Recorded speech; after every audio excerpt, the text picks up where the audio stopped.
Good morning, everybody.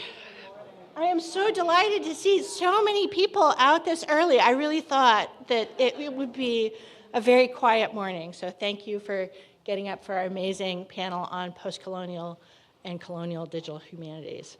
And I'd like to thank the folks in AV in particular for all of the work that they've been doing throughout the conference. So Mike and Rick, thank you for your labor. A lot of people have been following.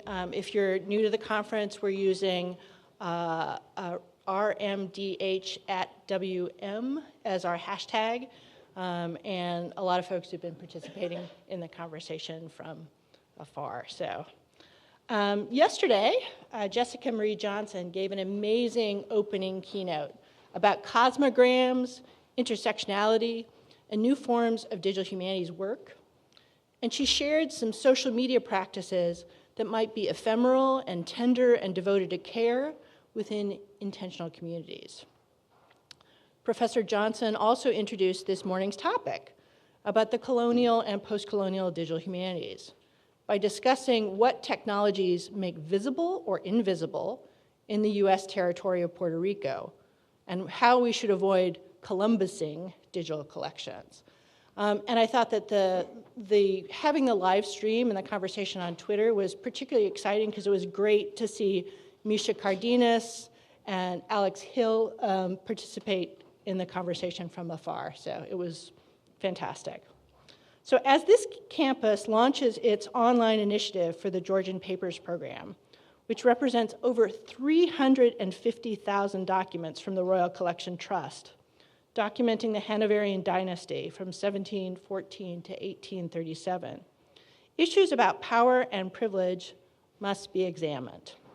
In the words of Omohundro director Karen Wolfe, scholars and archivists must, quote, take this material archive that's at the very center of Anglo-imperial power, end quote, and, quote, create something with a different critical perspective out of the digital archive. So the opening roundtable on queer digital humanities offered some possible approaches for rethinking digital labor and digital participation, and resisting knowledge practices that reify binaries, hierarchies, and quantified commodification. As digital humanities practitioners, many of our speakers on this panel have similarly questioned the biases of the global north and the Enlightenment Academy.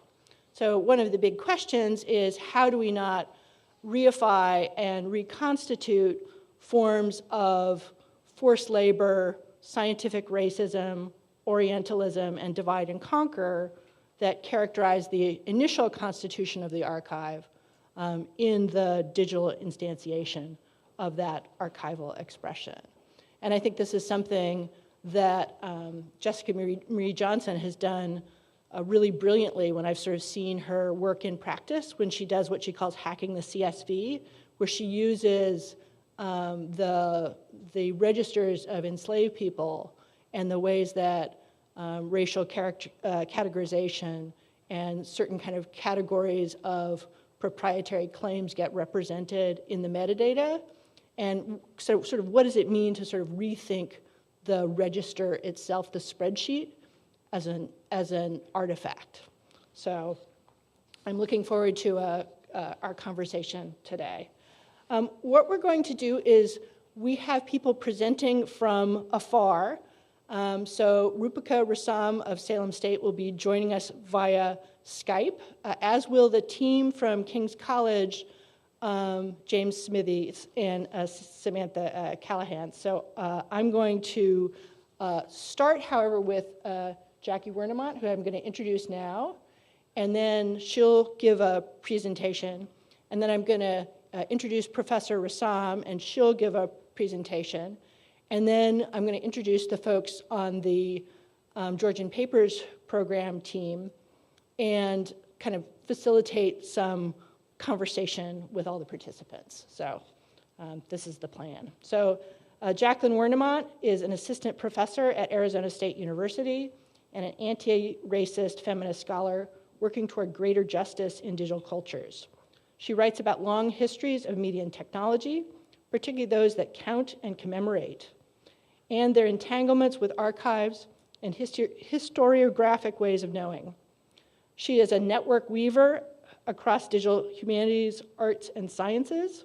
This work includes co-directing Haystack, no small job, and ASU's Human Security Collaboratory.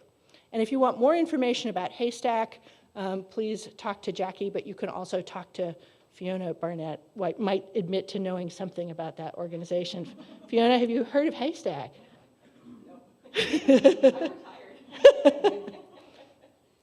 I'm retired. She also runs Nexus, a digital research co-op, and is a fellow of the Global Security Institute. And I also have to add that she is also an extraordinary author of a monograph that we're looking forward to coming out from MIT Press in fall 2018. And what did you decide on? What's the subtitle of the? So it's Numbered Lives: okay. Life and Death in Quantum Media. Okay, and so look for that. It should be fantastic. And Professor Rassam, who I'll be introducing after Professor Wernemont, also has a great first book that's in the hopper, Postcolonial Digital Humanities, which will be coming out from Northwestern. So, Professor Wernemont.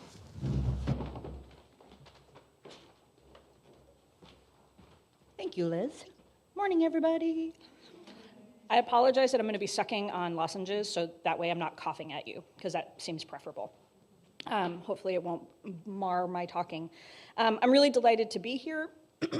I think I first, well, we won't get into that because I only have 10 minutes to talk. So I spend a lot of time thinking about the media that we use to count human life and human death. And I'm interested in these media because I think they have gendering, racializing, and colonizing effects, right? And so I want to think through our long histories of the media to sort of open up that history, open up these problems or these effects and think about how we might do otherwise. And I think this is a particularly rich space in which to do it. So I'm very grateful to be here with you all today. I'm just going to talk for 10, 12 minutes about sort of the work that I'm doing in Numbered Lives and how I think it intersects with some of the stuff that's going on with the Georgian Papers program. And what I have up here for you right now is an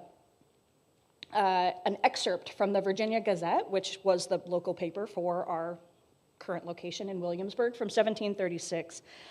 And one of the things that I work on in my book, so it has sort of two halves, counting life and counting death.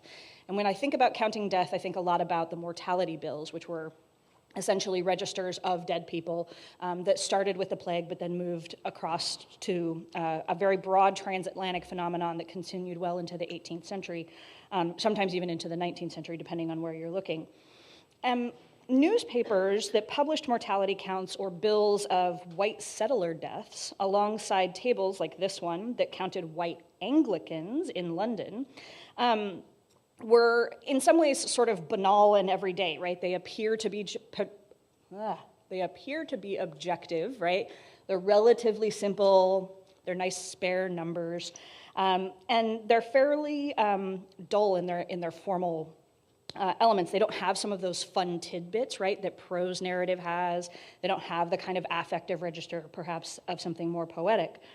And yet, I think they're incredibly powerful, especially when you put counting the dead of London alongside counting the dead of the colonies, right, which effectively collapses the distance between the colony and the metropole. And at the same time, it erases or suppresses the proximities of settler colonial bodies to indigenous and enslaved and free Black bodies that are in fact inhabiting the exact same geographic space, right? So it's a way of articulating white death in the colonies as aligned with white death in England and aligning all of the other things that are everywhere around it. And I think that's actually an incredibly powerful move that is very hard to see. And I'm drawing in my analysis of these kinds of things from Molly Farrell's really amazing book called Counting Bodies, which is specifically about colonial America, and Dan Book's How Our Days Became Numbered, which thinks about the entanglement of mortality bills with the life insurance industry and has a lot of great material in it. So yesterday, Prof. Johnson's example of a method that looks into, beyond, and through colonizing modes of representation and remediation in order to see what imperial powers want us to see as null, silent, or absent is something that resonates quite deeply with me. And in my book, I draw a lot on Vivian M. May's work and use the sort of metaphor of the matrix as a way of describing my own method, right? And part of what I appreciate about May's use of matrix is the way that she embraces the generative, layered, and really quite messy sort of work of matrix thinking, right? So in my history, it's not progressive, it's not teleological. It does this thing where it layers method, form on top of one another, and they all coexist, and I think that's actually how it worked. And what I would like to do, having moved now from the sort of counting the dead people, I want to show you a little bit about counting live people, or step counting, activity tracking in the early colonial period. And talk about the ways in which I think that what seems today to be, like, just count your steps. It's like, how could that possibly be political? Well, there are so many ways. But I want to go back to its sort of early prehistory. How many of you knew that the first pedometer was developed in 1525? Woohoo! Yeah! Read my book. So what you have up here are 3 examples of early, they were sometimes called waywisers and sometimes pedometers.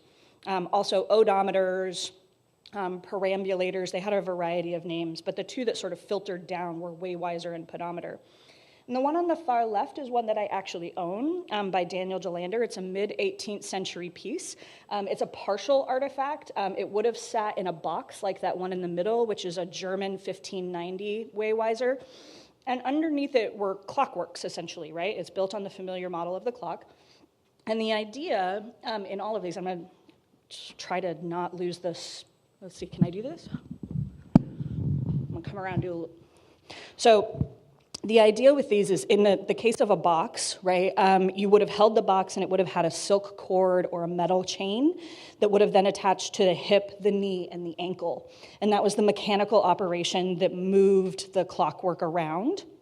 And the same is true for that one that's on the on your right, which is a much more body-friendly brass and silver one. from the early 18th century.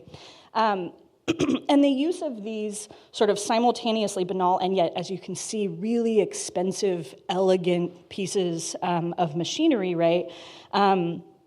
They were used in order to, I argue, to produce a kind of human techno instrument, right? They took the human body and they put it in an assemblage with a media, right? And they did that in order to perform the violent colonial remediations that were necessary for imperial appropriation, that is, the theft of land and bodies in order to serve imperial economic and commercial desires. And you can see here, they also developed fairly quickly into this kind of push-style device. So it could be attached to the body or it could be pushed. And in this particular device, the circulation of that large wheel would have been the thing that would have mechanically turned the counting of the steps. And so it was a way of taking human activity and using that to remediate an experience of land, right? And this relates to our Georgian archive, because it turns out in the Georgian archive, even in the stuff that's already online to be transcribed, take a look at it, it's awesome, are receipts for George III or his family making purchases of pedometers and waywisers, right? So this is the kind of thing that you look in the archive. I was trained as a literary scholar first, right? Media studies scholar second. If you look in the archive and you're like, oh, a receipt for a pedometer, well, that's sort of like interesting, but like that doesn't like scream like insane content that I need to really pay attention to. But part of my argument is that it is, right? Because what they were doing with these pedometers, right, was mapping territories and producing things like this. This is the extraordinarily famous Ogilvy Britannia, and you have the frontispiece there and then one of the full island maps. Ogilvy was the first that we know of to produce maps of imperial properties using waywisers and pedometers, but the approach was very, very quickly taken up, and it was definitely used here in the United States and throughout the British colonies, right? And so then what you have is this white male body, a very elite body, in concert with this particular media type, becoming an instrument of national becoming, right? So it's a way of articulating the nation, a way of hacking national boundaries, geographic boundaries in service of the imperial project. And I'll show you real quick. This is a Spencer and Perkins advertisement, right? So you have, it's clearly aligned with this elite male practice. I want to return now, before I do that, I'll say that one of the things that happens in the sort of trajectory is that you get an addition not only of thinking about land, but also thinking about the human body as itself a product of the imperial nation. And I don't have time to get into that today, but it's a really interesting move that happens, and it happens very clearly and very strongly in the US. And so additionally, also in the Georgian Papers collection, there is a fair number of documents talking about population counts. And I think thinking about the vitality of the nation as a project that can be tracked with these kind of human techno-assemblages is something we're thinking more about.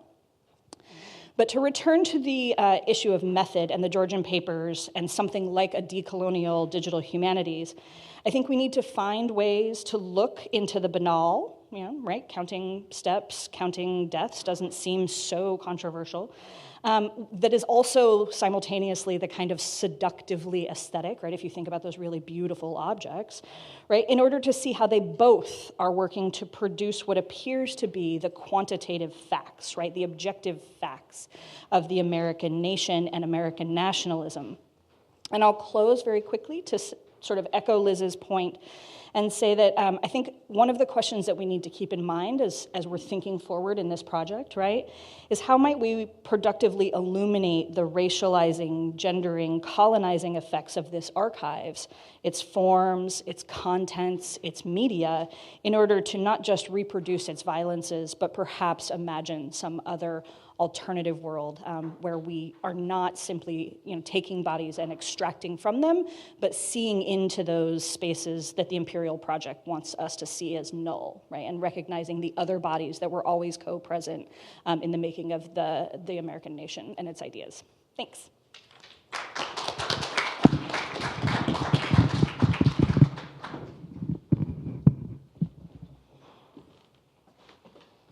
Thank you so much for that wonderful talk, Professor Wernemont, and for helping us think through some of these issues of colonial and post-colonial digital humanities. Our next speaker via Skype in just a second, hopefully, will be Rupika Rassam, who's an assistant professor of English at Salem State University. Her research focuses on the untold stories and unheard voices in the digital cultural record, with an emphasis on post-colonial cultures and the African diaspora. Rassam's monograph, Postcolonial Digital Humanities Theory, Practice, and Pedagogy, is under contract with Northwestern University Press and explores the productive intersections of post-colonial studies and digital humanities. Her digital projects include the Harlem Shadows Project, a critical edition of Claude McKay's poetry, and Social Justice and the Digital Humanities, a resource for digital product design. Rassam's scholarship has recently appeared in Debates in the Digital Humanities 2016, First Monday, Digital Humanities Quarterly, Digital Scholarship in the Humanities, ADA, International Journal of E-Politics, Left History, and South Asian Review. I am delighted to be able to introduce Professor Rassam, and we will turn it over to her. Thank you. Okay, I apologize. I couldn't hear Liz, but hopefully everybody could. Okay, great. So I apologize. I couldn't be here with you today, but I'm grateful for the opportunity to talk a little bit about post-colonial digital humanities, both in representation and in project design. To my mind, the most significant contribution of digital humanities to the digital is to developing and sustaining the digital cultural record of humanity.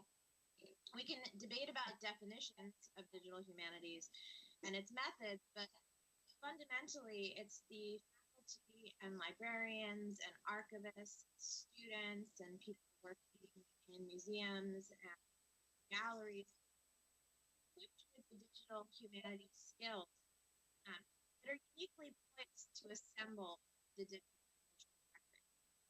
They adequately do this by thinking critically about digital humanities methods, research, and objective knowledge, and by building digital archives and maps, databases, and other digital objects that are populating the digital cultural record.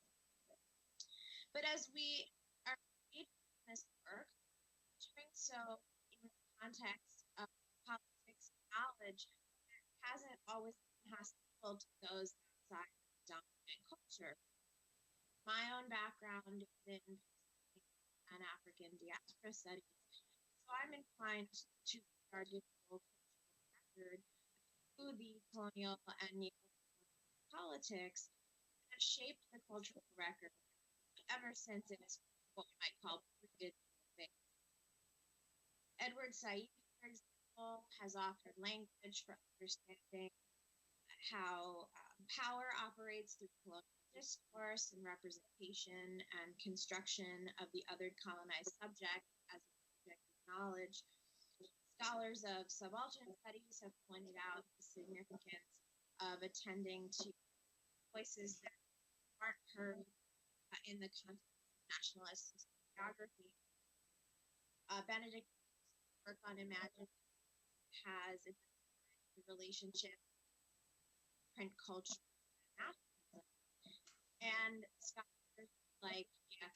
Spivak and Anne McClintock have brought intersectional nuance to colonial through attention to race, gender, sexuality, and other forces. But these post-colonial critiques of the cultural record haven't gone away as the digital cultural record has been developed. This digital cultural record has, in many ways, largely just ported over the hallmarks of colonialism in the cultural record, unthinkingly and without malice, but in part because post-colonial critique hasn't made any inroads in the practice of digital humanities scholarship. And I would actually argue that, in fact, it's not simply just a matter of reproduction, but also amplification by virtue of the fact that the digital cultural record is being constructed and disseminated publicly and online in a digital milieu that's beset with the politics of identity. As scholars of media and new media studies, Roger Gutta, Lisa Nakamura, and Everett have pointed out, gone are the days when the internet could be theorized as a blank space for identity creation, and not that it really ever was anyway. But as the last few years have shown, particularly with the Gamergate attacks on women in the video game industry, and we're seeing the flocks of right-wing trolls that are threatening, attacking, and doxing scholars of race, gender, and colonialism. The digital cultural record must not only contend with the colonial hangovers from the cultural record, but also the forces that are actively constructing its medium as a hostile environment where universities and the academy are under threat, right along with the knowledge that we are producing and making publicly available.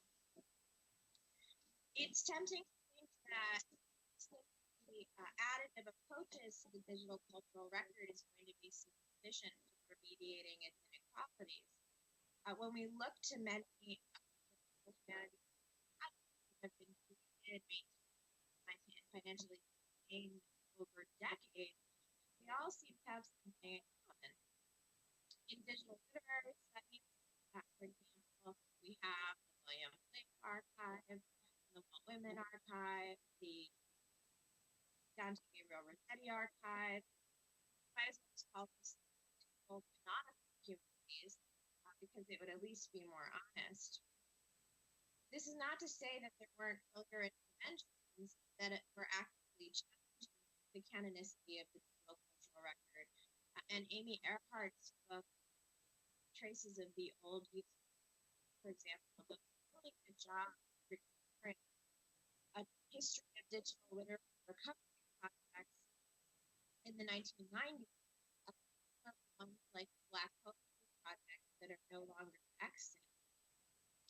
Digital historians, unlike digital literary scholars, seem to have done a much better job with projects like Voyages, Trace database, as well as emancipation, mapping inequality, headlining Reveal America, which are actively exploring histories of slavery and racism.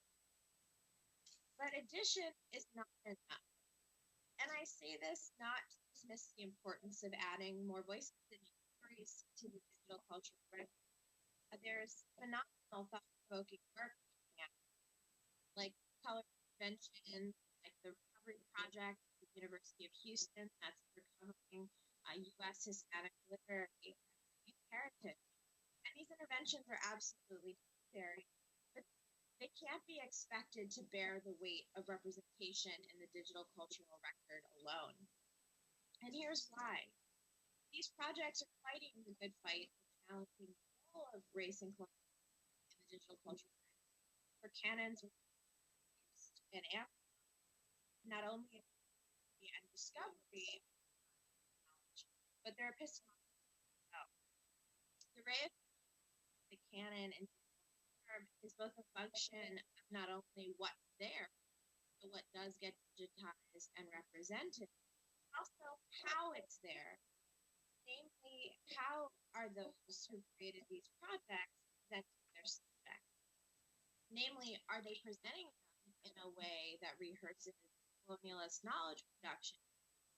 Or are they actively recognizing the role of colonialism in constructing the digital cultural record and directly seeking to push back against it in projects? This points to the need for significant attention to how we are presenting projects and framing the material in them and managing the data that is part of them. The need for this attention was the inspiration for social justice and digital humanities, a project created at the Postcolonial Digital Humanities course that I taught with Nisha Cardenas in 2015. I'm going to share my screen so I can hear.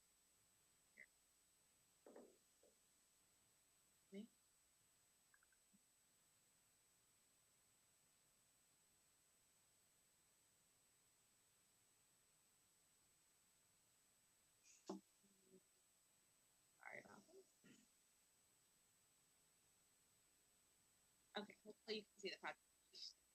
Not wanting to be prescripted, we frame this project as an invitation to help articulate the questions that we should consider when designing digital communities projects. Precisely the role of colonialism and racism factors of projects as being designed ground up, ideally from the ground up, or for reevaluating and reassessing design practices later. An approach like this places the burden on the initiative of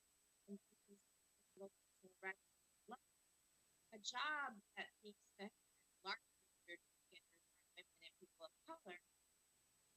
How we can avoid re-engaging the colonial dimension of the culture. I want to point to a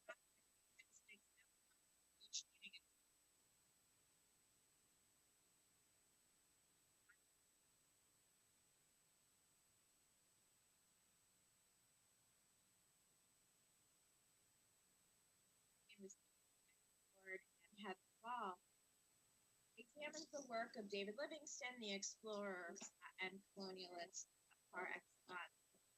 Abundant archives are now available in the archive.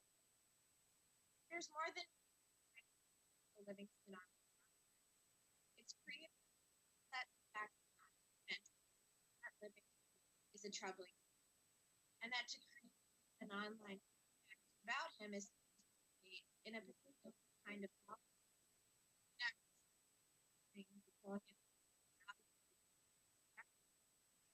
they recognize that the author has imperial, but they do this while actively avoiding glorifying colonial expansion. As they note on their about page, Livingstone Online's goal is neither to praise nor condemn David Livingstone. He was and remains a commercial figure. After the site received a basis in very vast management legacy, well, window watched key aspects of 19th century history and interculturalism. I'll be honest and say, Postcolonial is much prefer around information, but every project has its own goals. And one of the goals of this project is an essential intervention, because by refusing to fall on one side of the praise condemnation binary, it challenges of working materials explicitly, and it makes a contribution to their stated goal of conducting research in a transparent manner that invites critical interrogation and debate.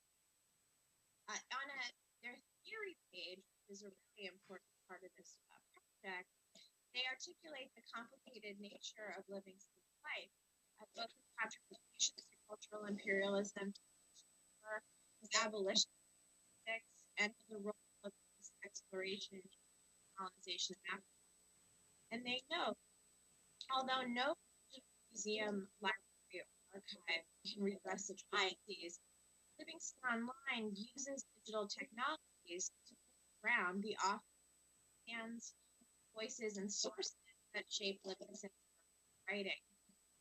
And for this project, it's not only a matter of content, but also one of forms. They have a site design that encourages what they call lateral, anti-hierarchical exploration of content in order to foster user-led interpretation over passive reception of authorized knowledge.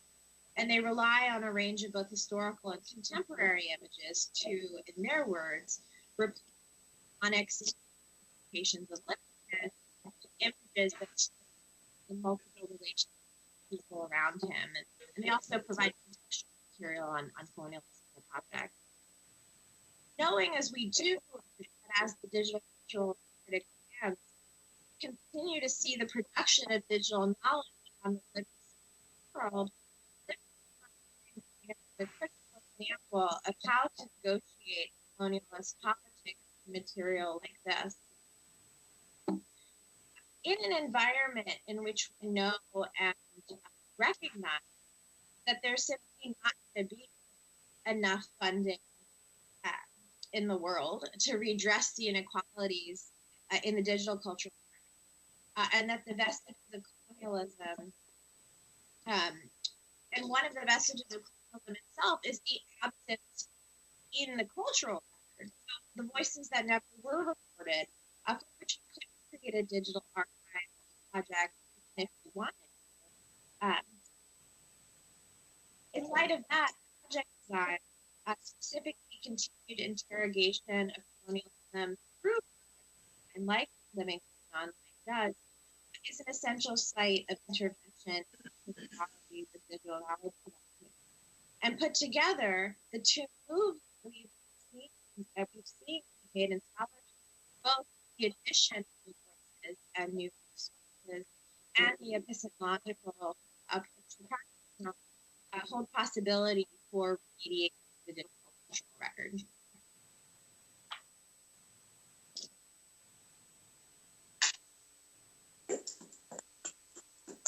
Thank you so much, Professor Rassam. Apologies to all for the technological challenges. We did do a run-through yesterday and the day before, but it turns out that technology does not always cooperate. But I think Professor Rassam showed some extraordinary projects. Her work on W.E.B. Du Bois and his international correspondence is also a remarkable digital humanities project. But I think particularly since the Georgian Papers project does include materials from Captain Cook's exploration, looking at the Livingston Online project is a really good pointer. And particularly since pedagogy is a concern here at William and Mary, I think that social justice pedagogy that she modeled is really important. So with that, I'd like to turn it over to the Georgian Papers team. It helps if I have the things I wrote down in front of me. So the folks who are going to be here from King's College are two folks. We have Samantha Callahan, and we also have James Smithies. So Samantha Callahan is a Maori Indigenous New Zealander. She is the metadata analyst for the Georgian Papers program, an ambitious transatlantic project contributed to by King's College London, Royal Collections Trust, College of William and Mary Omohundro Institute, the Sons of the American Revolution, the Mount Vernon Ladies Association, and King's Digital Lab. Samantha has an MLIS and received her training in the field of digitization through her work at the New Zealand Electronic Tech Centre. While there, she taught sessions on digitization and Matauranga Maori for the MLIS digitization paper. She's worked on a large variety of digitization projects, large and small, both in New Zealand and in the UK. She has written or co-written articles around interlibrary loan, digitization, and Matauranga Maori, digitization in small institutions, and orphan work licensing schemes. James Smithies is director of King's Digital Lab and deputy director of e-research at King's College London. He was previously senior lecturer in digital humanities at the University of Canterbury in Aotearoa, New Zealand. I should have practiced this. He also worked in the government and commercial IT sectors. James has a doctorate in New Zealand history and produces both traditional and digital research outputs. He has published in a wide variety of domains, from the history of literary criticism to the history of technology and digital humanities. His monograph, The Digital Humanities and the Digital Modern, Palgrave Macmillan, was published in 2017. So I'm delighted to have James and Samantha join our conversation. And as they both pointed out when we were doing some of the conversations leading up to the conference as New Zealanders and thinking through the position of the colonial subject is certainly something that is important to them. So James and Samantha. Oh, and I need to, well, I'll introduce you after James and Samantha talk. Okay. Great, thank you. Can you hear us okay? Well, I'll just keep going. Thank you, Liz. It's a real honor to be participating in this conference. I'm going to give a little bit of background that Karen Wolf was going to provide about the Georgian Papers program, and then I'll talk about, I think, what my experience in New Zealand can bring to the project and what I hope it will bring to the project. And then Sam will talk about her attitude towards digital archives and her experience with Indigenous digital humanities in New Zealand and how that can be applied to the Georgian Papers program.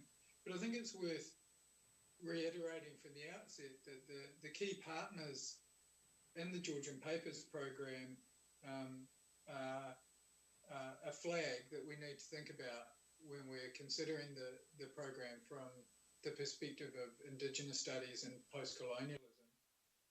The key partners are the Royal Archives, the Royal Library, and the Royal Collections Trust, King's College London, the College of William and Mary, and the Omohundro Institute. Our goals are to increase our understanding of Georgian history from both sides of the Atlantic, from a standard research perspective, historical perspective, but also to deploy digital humanities methodology to describe, explore, and present the archive, the contents of the archive, to the world.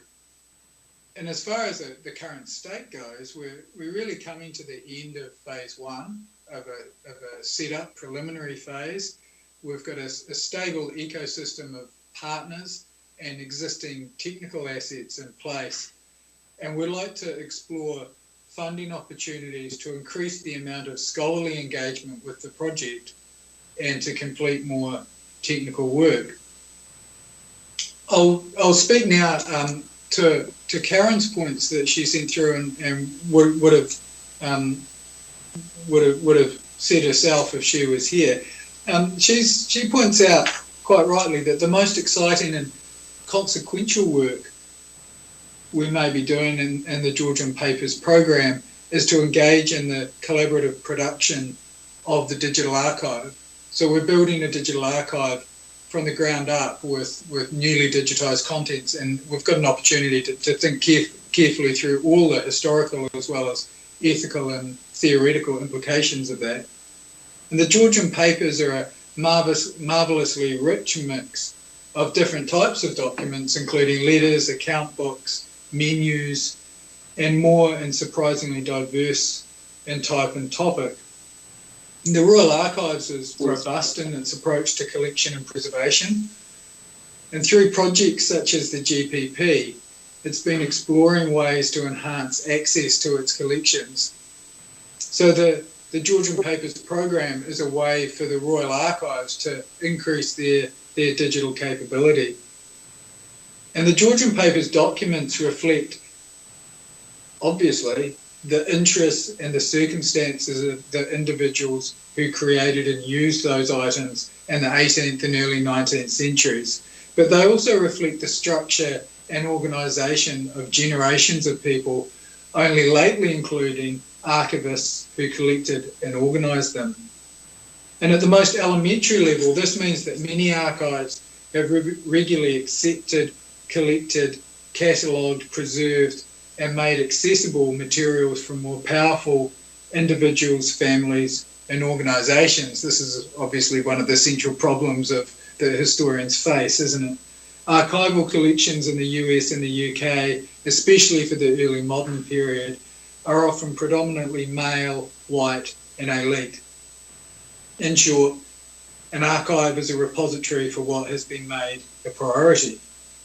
The scholars have also been showing us how powerful the creation and the use of archives have been in shaping our studies of the past. Finding and not finding is part and parcel of working in a collection that is accreted over a long period of time and under specific conditions.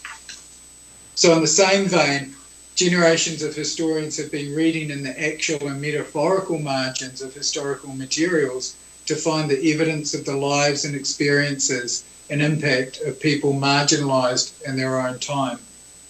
Marissa Fuentes' award-winning Dispossessed Lives, Enslaved Women, Violence in the Archive from 2016 argues, using 17th and 18th century Barbados as a case study, that to capture the violence of slavery, scholars must read the texts produced and the service of slavery, advertisements describing a runaway slave, depicting the scars of previous punishments, must be read for the violence of the system that scar evidence.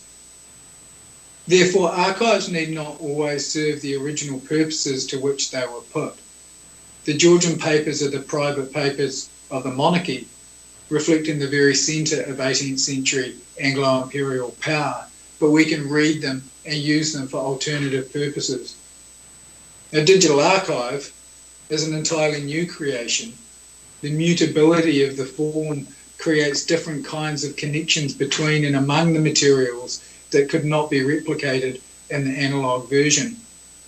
The contents and structure of an archive have profoundly shaped what could be known about the past, and thus we can be more self-conscious about our own contributions to knowledge production.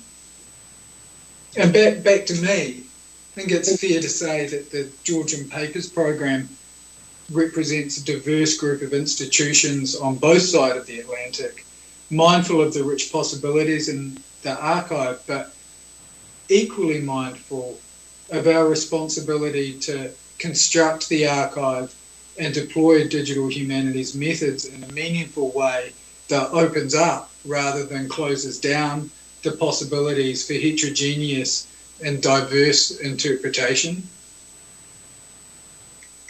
So that's what the sense of what Karen would have offered. I'll move now into what Sam and I were originally going to contribute, which starts with a thank you for inviting us to contribute, and also an acknowledgement of the Powhatan, who we would describe as the tangata whenua, or the people of the land on which the College of William and Mary is built. And Sam will extend this acknowledgement after I've offered some context by describing her whakapapa, or genealogy, and offering a deeper sense of how the Georgian Papers program might relate to Indigenous issues. So we don't want to take up too much time, but we do want to provide a little bit of an intervention, perhaps, in terms of the Georgian Papers, just based on the random fact that we're a couple of Kiwis who have found ourselves in London working on this project. So in the last chapter of my recent book, I suggest that feminist and Indigenous digital humanists are doing some of the most interesting work in the field. And the interesting thing, perhaps, is that understanding or that belief was prompted by work that I did in New Zealand. And our backgrounds have provided us with a sense of postcolonialism that's very focused, for obvious reasons, on the effect of 19th century British colonisation on New Zealand. So for us, postcolonialism is a political, legal and critical theory with significant implications for Indigenous communities living in New Zealand and Australia. So as well as having to adapt to different articulations of postcolonialism that I know have been expressed very nicely at this conference, it's also been quite strange to come to the Northern Hemisphere, who are usually the leaders in global discourse and practice, and find projects struggling with how to apply Indigenous cultural values to not just digital projects, but research generally. So the academic, but also the GLAM sector in the US and Europe often seems to be grappling with issues that New Zealand and Australia have been working through for well over a decade. So this isn't an argument that Australasia knows how to do this and the rest of the world doesn't, but that I think Australasia and the Pacific might provide a pool of resources and a pool of approaches, a set of approaches that could inform projects like the Georgian Papers and other projects happening around the world. The New Zealand Constitution is officially bicultural. It requires engagement with local Maori at all levels, from local environmental issues to cultural heritage and education. Our National Museum, where they've been working with digitised Maori taonga, or treasures for decades is called Te Papa Tongarewa, or Our Place. Academic conferences begin with a welcome from the local Maori tribe as a matter of course. And most people don't know it, but many New Zealanders refer to our country as Aotearoa, New Zealand. Aotearoa is the Maori name for the islands, and it means the land of the long white cloud. So how does this translate to digital humanities? It means that there's an assumption that European colonisation was devastating and in many cases outright illegal, and that it needs to be redressed and where possible rolled back, and certainly not allowed to happen in any way again, even if that's in a digital mode. There's a recognition that the process of colonisation could be unintentionally extended using digital tools. There's a recognition that the onset of what I term the digital modern is a moment of renewed risk for Indigenous cultures as much as an opportunity. And in practice, this means that Maori have, or are legally entitled to have, ultimate control over how their culture is digitised and represented. They need to be consulted before a project that involves them starts and throughout its execution, and it needs to be meaningful dialogue. If the conversation doesn't progress quickly enough for other stakeholders, that's their problem, not Maori. And I've been involved in projects that we've shelved because the conversation hasn't moved fast enough for the Pākehā or European involved, and so we've gone our separate ways. It's about dialogue and conversation and working through the issues in partnership. So that point is key, and I think it's something that colleagues in the Northern Hemisphere either don't quite get or just haven't been exposed to yet. Indigenous people have had their treasures stolen once, and the digital world offers possibilities, but they might need different models. They might be closed models rather than open models to protect their heritage. And in New Zealand, we come from a place where the choice, that choice, is theirs to make, not ours. So New Zealand's unique in some ways in the degree of agency that Maori have in the cultural heritage space. And the question then becomes for us how we can apply those perspectives to a project like Georgian Papers that has content that's so focused on Northern Hemisphere. Now, I've talked in generalities, but an awareness of Indigenous digital heritage extends into the minutiae of technical design too, which Sam is more involved in. So over to Sam. Tēnā koutou katoa, kua hui nei kei te mihi. Ko tāwhiti nui te maunga, ko tauranga te awa, ko te moana nui a kiwa te moana. Ko te whanoa apanui, rawa ko Ngāti Kahunu ngā iwi, ko te whanoa pararaki te hapu, ko maru o Hinemaka te marae. Nō rau kōkore, nō waiho bei ahau, engari I tipu ake ahau ki Herataunga ki Ahuriri. E noho ana ahau ki rāna nai nei. Ko Samantha Callahan tōku ingoa. Ngā mihi nunui ki te tangata whenua o tēnā rohe, e noho a Powhatan ki kona, I mua atu, I hangaia ana I te whare wānanga o Wirumu rawa ko Miri. He kōrero tēnei, whae koe I te kahurangi ki a tāpapa koe he maunga teke teke. Nō reira, tēnā koutou, tēnā no tātou katoa. So what I have just said to you covers a number of things. It's quite wordy, but I'm just going to talk about a couple of those things. So firstly, my pepeha, which is a part of my whakapapa or genealogy. So my pepeha goes beyond my parents, my grandparents, and so on. It ties me to a place and the physical features of that place in a way that can be easily shared. A data package that I can give to other Kiwis who speak the reo, and they can share theirs with me, and we can more easily find the connections between us. Tāwhitinui is my mountain, Tauranga is my river, Pacific Ocean my sea. Secondly, I included a whakatauki, or a proverb. Pursue your treasured aspirations. If you must bow your head, let it be to a lofty mountain. Within the context of digital humanities and digitisation in general, it is not uncommon for institutions and academics to be leery of approaching and engaging with Indigenous material. Yes, there can be barriers, and it can be difficult work and require a lot of time. For DH work, the structuring of the data, the usage of tribal names across geographical areas, often fraught with land claims that affect boundaries, and sometimes derogatoryly used names, gaps within the documentary heritage, which is not uncommon with archival collections, all present challenges in approaching this type of work.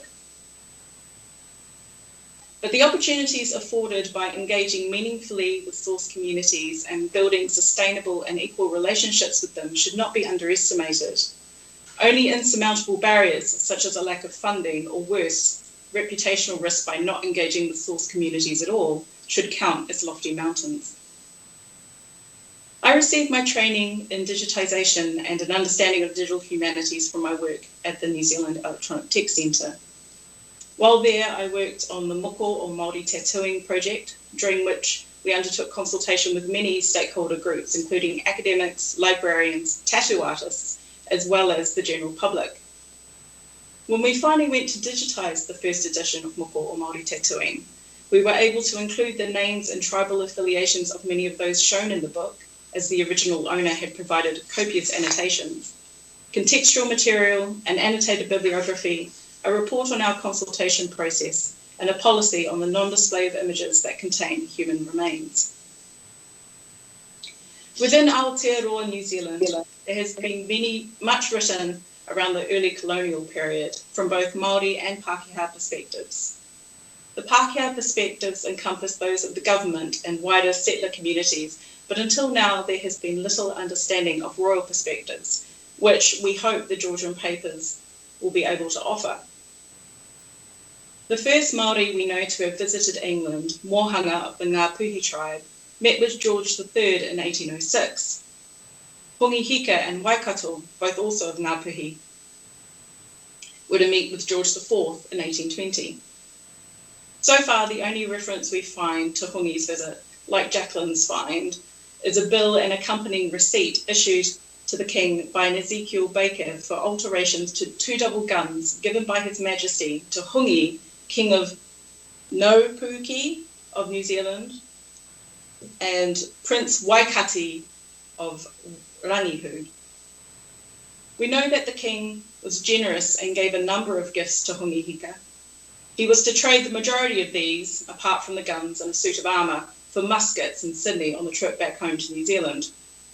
With these, he returned home very well armed and continued to participate in the musket wars, an internecine conflict between Māori that continued on beyond the signing of the Treaty of Waitangi in 1840 between many Māori tribes, but not all, and representatives of the Crown. Within the GPP, we will be providing diplomatic transcriptions of the material, including their idiosyncratic spellings of Indigenous and non-European names. However, our indexing will include the accepted spelling of the name according to the source communities from which they derive, perhaps transliterated where required. In the future, tribal affiliations could also be captured and perhaps other whakapapa information. This information could help highlight the interactions between the Crown and Indigenous peoples directly, beyond their experiences of the colonial governments under which they fell. Ngā mihi nui kia koutou mō te wahi ki te kōrero. Thank you for the opportunity to speak. Thank you. That's our contribution. And I hope you could hear it. our final participant is Deborah Cornell, who's head of digital services at William & Mary, where she provides cohesive stewardship of digital collections and platforms by providing leadership, direction, planning, coordination, and technical expertise. Her current projects include the Georgian Papers Program, the James Monroe Papers, and the Bruton Parish Church Registers. And what I'd like to do at this point is really facilitate maybe more of a conversation. I know we have many technical challenges. Are they able to hear me over there at all? They're able to hear me? You can raise your, you go, yeah, okay, good, all right. But I'd like to sort of, yes, I'd like to sort of facilitate some conversation. Debbie is sort of stepping in for Karen Wolf, and we really appreciate her, her liveness here, her embodied presence representing the digital project. But I wanted to let sort of Debbie respond to some of these provocations, and then open it up for questions from our audience. James and Sam, they're basically my direct cohorts on the project, spelled it out well, is with the GPP, what I'm representing William & Mary Libraries, and we are leading the transcription portion of the project. It's a very, I want to say, multi-partner project in the sense that the Royal Archives are doing the digitization and the initial description called metadata. And then we're getting all that to carry out the transcription and enhancing the metadata. So what Sam was describing and actually doing the diplomatic transcription.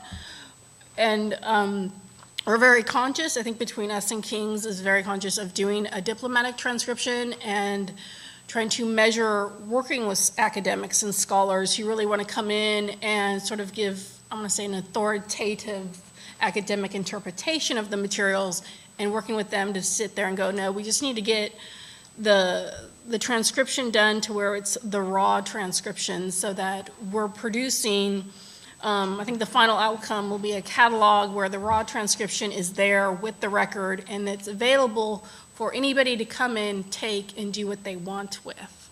So that's our angle at William & Mary Libraries.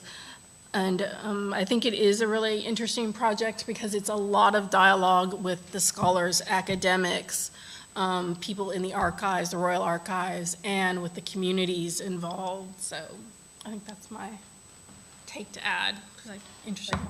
Well, thank you so much. And were the folks over there able to hear Debbie's feedback? Great.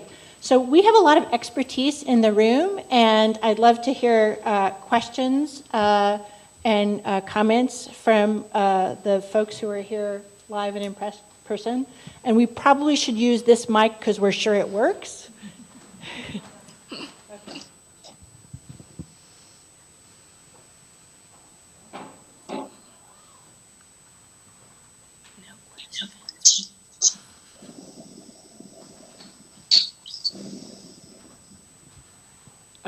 This question comes from, I study in indigenous population in the 17th century, so there's been a lot of reconstitution and disease and destruction kind of involved in the last 400 years.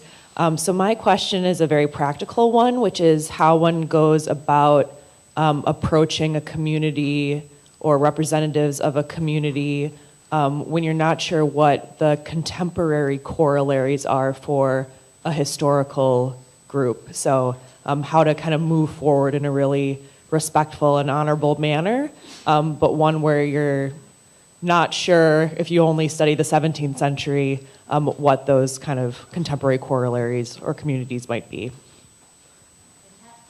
Thank you for your question. It is something that I think is probably a lot easier in New Zealand than it would be elsewhere. We're pretty clear, apart from some disagreement about boundaries, about where we're based and who belongs or who is somewhere, I guess. My suggestion would be if you have Indigenous academics within your university or within your library or anybody in your space that you can make a connection with who might be able to connect you up. I mean, the thing about modern corollaries, I guess, is that it can be a difficult question to ask because of the nature of the colonization process within North America is a lot more fraught, and the devastation left behind can be really, really difficult. And in fact, from my understanding, and again, this is speaking as a New Zealander about a country of which I'm not from, but that you can have difficulty in finding people in official channels because they're not recognised by the state or they're not recognised at a federated level. So my suggestion is hunt down somebody within your university. It doesn't have to be your university. Find someone else. Make a connection on Twitter or through your networks. Put the call out, because even if it's not someone who directly the particular people that you're looking to study, follow those connections and take an opportunity to network through them. And I could probably add from a Pākehā perspective, from being a European historian, I assume you're probably doing the right thing. I mean, my assumption, my first move would be to try and identify kaumatua or elders within the local tribe and find out gently who the most appropriate person was to talk to within their circle, but also find out something about the history and whether the current contemporary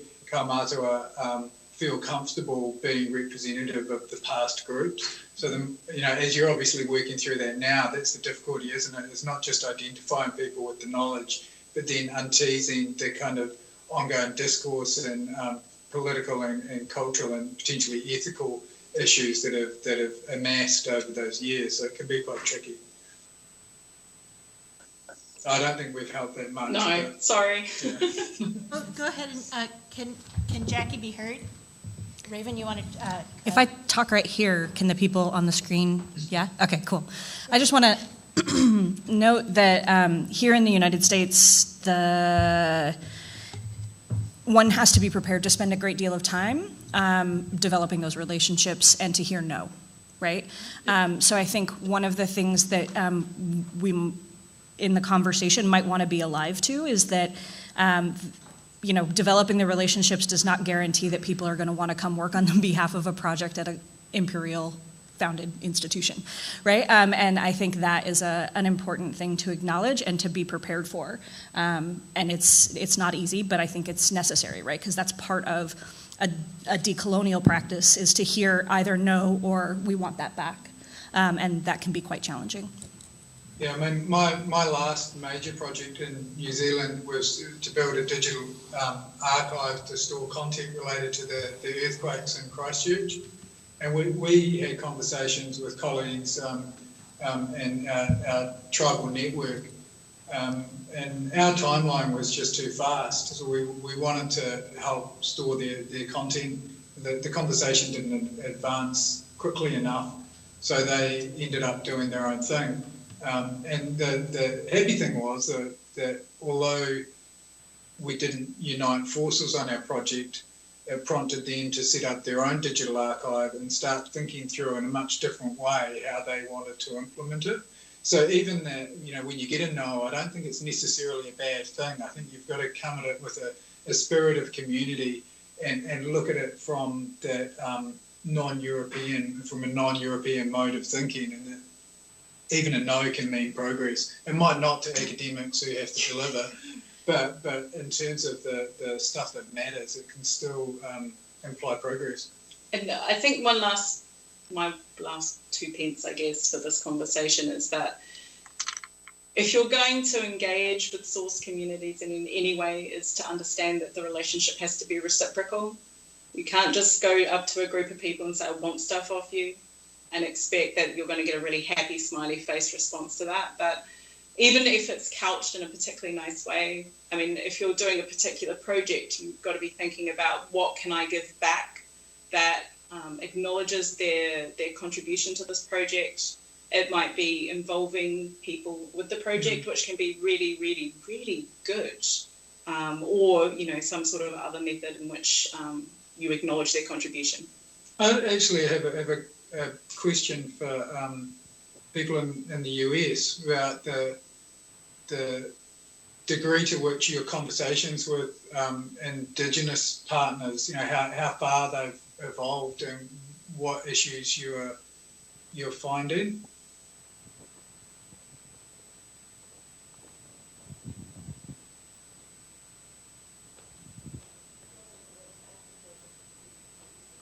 I wanted to respond to Samantha's point.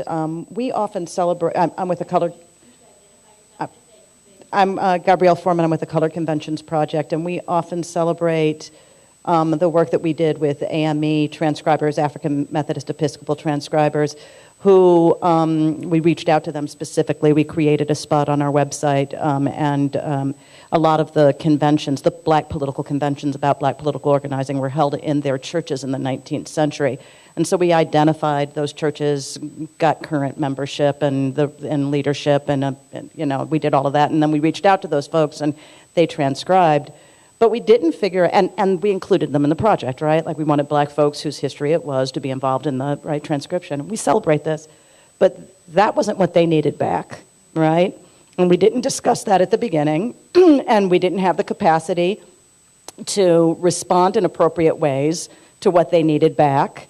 And so we end up celebrating in public spaces and being celebrated for a partnership that, from their perspective, was not successful, right? And part of that is that we didn't translate from the beginning that we're a university, but we're a project of a university that does not have the budget of the Imperial University, right? So that we couldn't buy a table at the 200th anniversary for $15,000, right?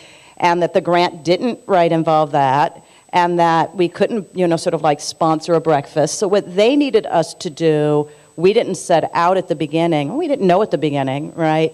But it really wasn't a success. It was a place where we fell short. And I've been doing this work with community-based organizations for years. Like, I should know, a little better. And still, there's this disconnect. So having the conversations about what we can offer in innovative ways, at the beginning, can be just so useful. And to forget that moment thinking we're offering people an opportunity to be, involved in a project which is about their own history is a first step, not a last one. And otherwise, we can sort of carry that ethical disappointment, with us as a project, even as it's being celebrated quite falsely, I think. So, can I jump in and just make a connection back to something that James had said about openness? And I think it's very tempting in the global north, in the US and UK and Western Europe, where particularly in digital humanities, open access and openness is privileged as sort of the assumption of what we want. And so it's sort of tempting to then see, well, hello, members of a particular Indigenous community, we've made your material available and open, and that's not necessarily, that may contravene their cultural protocols about how knowledge is shared and who should be able to have access to it. And I think that's the temptation with a project involving community partners is to say, well, we made your history available. We told your story, but then there's so many sort of dynamics around that, and from how the story is told to whether it should have even been told in the first place. And in my experience, there's another perspective on that. You're quite right. There are protocols and around degrees of openness for cultural material. But in a more simplistic, and I hope this doesn't sound too flippant way, but some people, Mary, that I've talked to, put it quite simply, and they'll say, well, our stuff was stolen once. We don't want it to be stolen again in the digital form. So as much as technology is advancing very quickly, if you don't mind, we'd like to slow down the conversation and work out a model, perhaps even a business model, that allows us to monetize our content. So the Western ideology, if you will, of open access can be problematic on two levels, both cultural and potentially financial as well. Comments from our audience?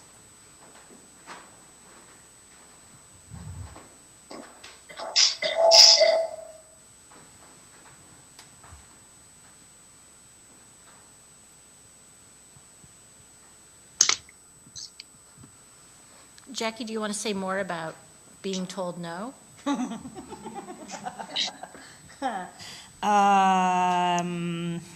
Sure. Are there particular things about being told no you want me to talk about? Well, I know that you get told no. And maybe in thinking through the work that we have ahead of us here at William and Mary, thinking through projects like the Georgian Papers program, there are ways that Royal Archive could be a lot richer, because this is an archive that includes many components, and making it richer might enrich some people and not be particularly attractive to other people.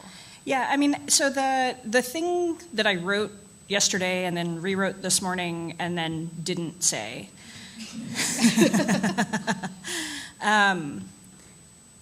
because it seems ungenerous in a certain setting, but now that you've opened the invitation, I'll go ahead and take the opportunity.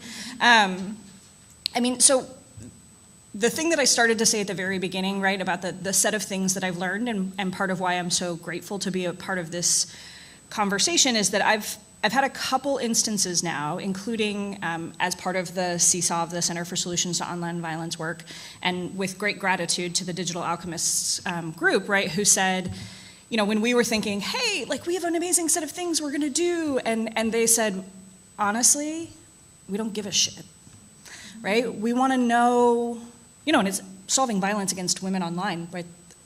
It wasn't that they didn't care, right? It wasn't that anybody doesn't care. But the thing that was said in that room that has stuck with me is, what are you doing to stop Black death? Right? And I was like, oh, shit. Right this instant, not a lot. You know, and this was 5 years ago. And I think, you know, one of the things that has shifted in my practice and my praxis and my scholarship is that I have turned to respond to that call, right? Which is to say, is the work that I'm doing putting those things at the front and center? And if not, why not? And I think the Georgian paper, like, sure, the British king is great. But is that solving the most urgent things that we need to be putting our attention to right now? I'm not sure. And I think I know how the logics of archival holdings, right? The call to think about how, and this was something that Rupika said earlier, right? How is it that the thing came to be there? How is it that it came to be the object of study that we are dedicating our time and our energy and our resources to? I think is something that we need to think about. And yes, it's very important to acknowledge the things, right? I mean, I can talk about how great it is that there's a pedometer or a Waywiser in there, and we can think about the construction of the imperial nation. I'm not sure that's the most pressing thing that we need to do right now. You know, I think there may be ways in which it is the most pressing, but I think one way to refigure or to think through the project in a very deeply ethical and responsive and community-serving way would be to say, what does this community here, like in this room, but also out there on the streets, right? What do they need? And is it the Georgian Papers project? And if it's not, then do you keep doing it? And if that answer is no, are you prepared to hear it? So that's what I would say about hearing no. It's kind of a hard thing to say, right? And it's a hard question to face. And I know that I myself have really, really wrestled with it. And I personally have come to a spot where if it's not serving the communities who, I mean, right, like people have said quite rightly to me, like, people are dying in the streets. And I'm not sure that worrying about what King George was doing in 1830 or, you know, whenever is the thing that needs to be done in order to respond to that. And I will admit, right, as a scholar who was trained in 17th century literature and science, I felt deeply unequipped to respond to that call. And then I went out and figured out how I might best serve, right? And I think that's a kind of moment of reckoning that is important to have, particularly in our current cultural moment. So unfortunately, we're at time. Thank you so much to everybody who Skyped in. Can we please have a round of thank yous for all?